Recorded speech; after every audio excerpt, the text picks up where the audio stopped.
at all, I think, is describing to somebody in the most simplest of way. And people say to me, you have a funny way, Libby, of putting the Bible into simple terms. And really, so many people in this country that I speak to, they say to me, wow, you can bring the Bible alive in a remarkable way, which I've never considered before. And I really believe that all the ones that I've managed to speak to at the moment in this country, they've actually got it and they've come to recognize it. I'm astonished because, you know, somebody at my age, look at me at this age, a few weeks time, I'm 79 and, you know, I'm still going strong and I'm loving it. Yeah. Good for you. Yeah. Good for you, yeah. Jim is pointing out something to read to you, which is absolutely incredible.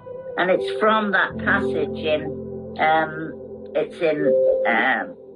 where was it from? The Yahuah. Yeah, it's about, it 2022. says, yeah, it says, this is a part of the, what I've written. Just read from there, down. Yeah.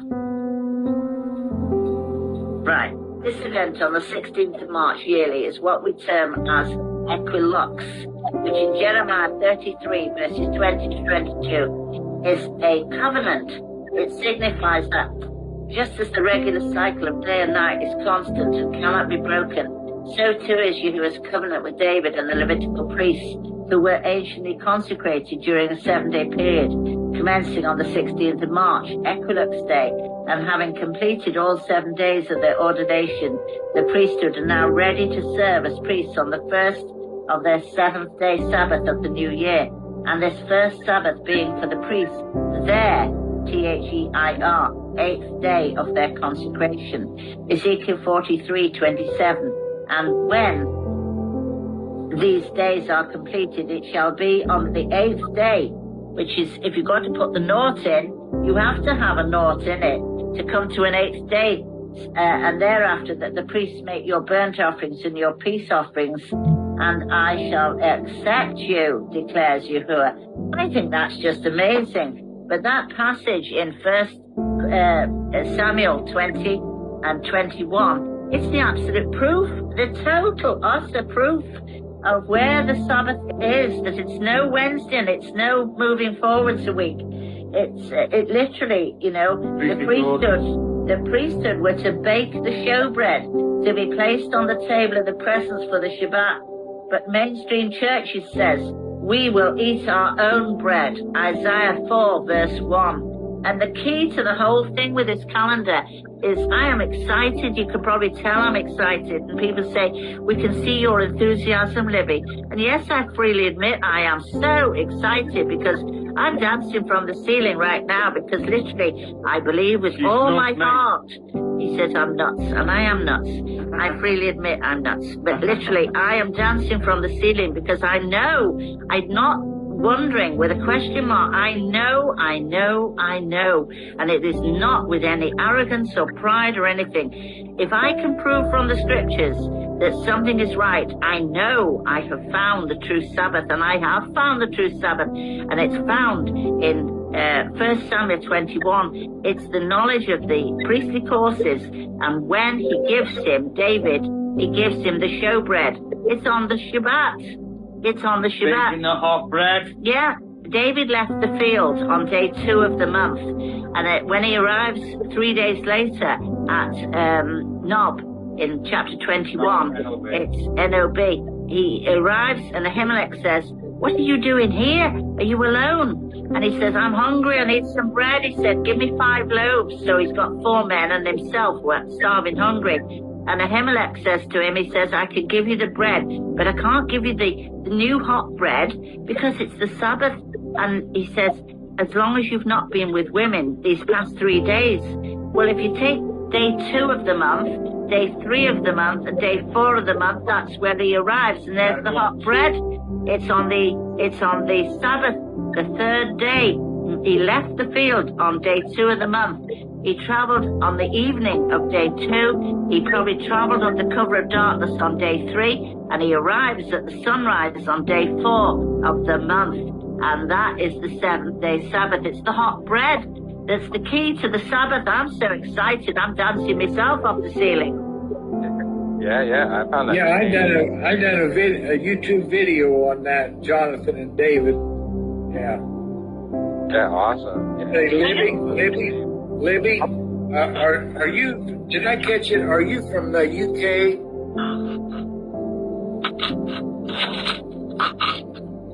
Yeah, she is. Yeah.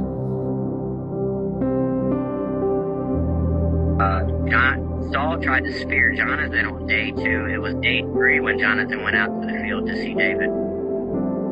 Now wait a minute. Let's get something clear. The day that he went, there's two separate sets in this passage of 1 Samuel chapter 20 being spoken about, right? Let's get that clear. There are 2 sets of 3 days. The first set is talking about, in the start of 1 Samuel 20, it's talking about a conversation which takes place between David and Jonathan.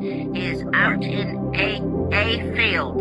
It is the last day of the year. It is the day prior to the spring equinox. And David and Jonathan have this conversation, and he turns around and he says, behold, tomorrow is the new month, which is the spring equinox day. And then he says, are you coming?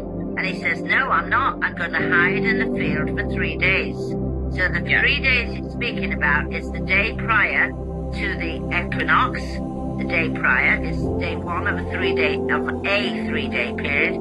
The second day of this 3-day period is the day of the spring equinox, and his 3rd day of that 3 days talking about initially is the day following, because it tells you in the scripture, it tells you it's day 2. And Jonathan says he will come. Yeah, he says he will come back.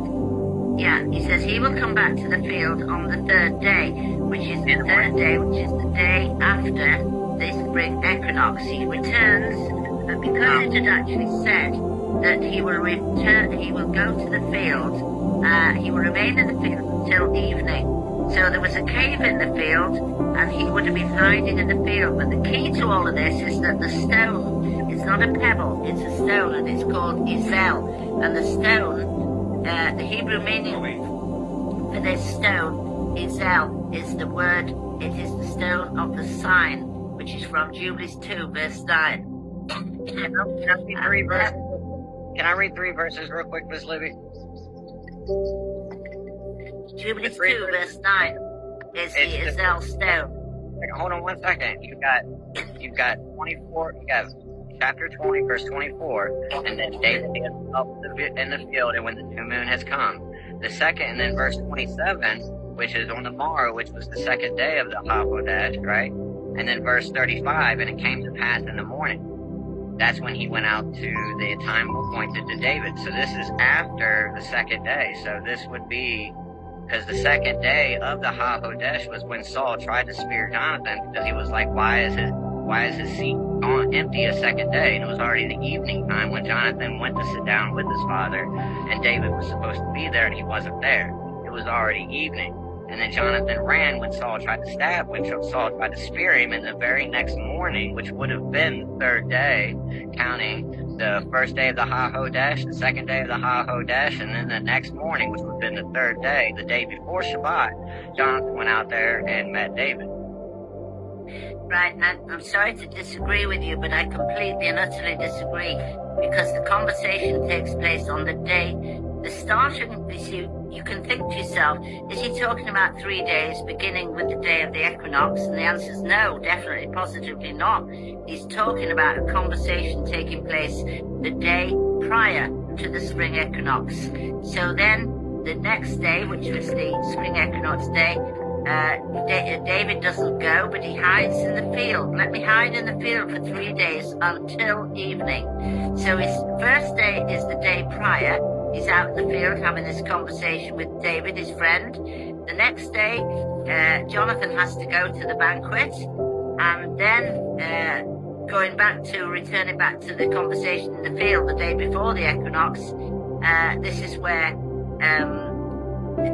David says to him, how will I know if I can go back to the big house? And he says, I'll come back on the 3rd day. And we know that is actually the second, it's dated In the Bible, it's stated in the scriptures, it's the second. Part 2, next video.